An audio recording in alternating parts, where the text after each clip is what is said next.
윤석열 대통령 탄핵소추안 표결에 불참해 결국 무산시킨 국민의힘이 처음 꺼낸 말은 헌정 중단의 비극을 되풀이할 수 없다였습니다.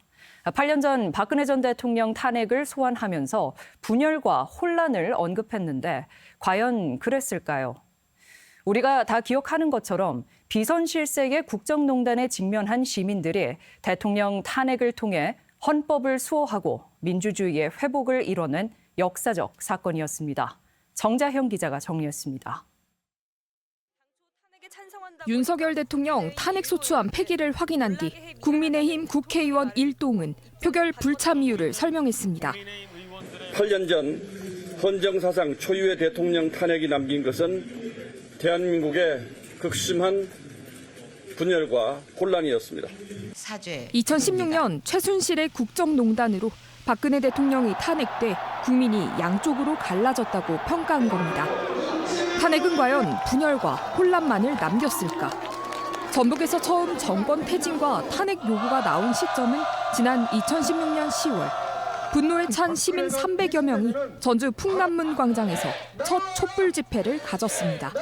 어떤 문제점들이 있었는지가 정확하게 밝혀지고 그 밝혀진 것에 대한 분명히 책임을 지는 것들을 대법원의 선고전까지 촛불 집회는 한겨울에도 이틀에 한 번꼴로 열렸습니다.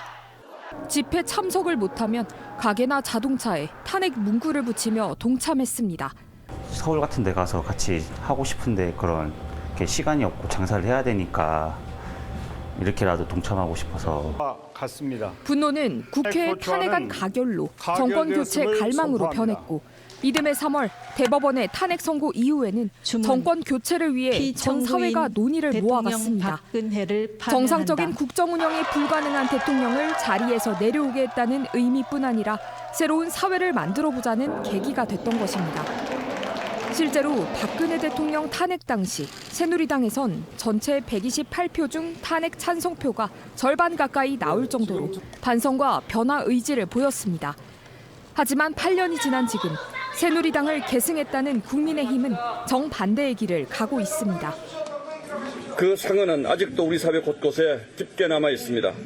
또다시 대통령 탄핵으로 헌정 중단의 불행을 되풀이할 수는 없습니다.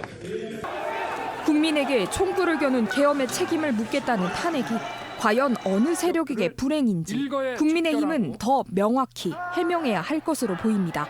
MBC 뉴스 정자영입니다.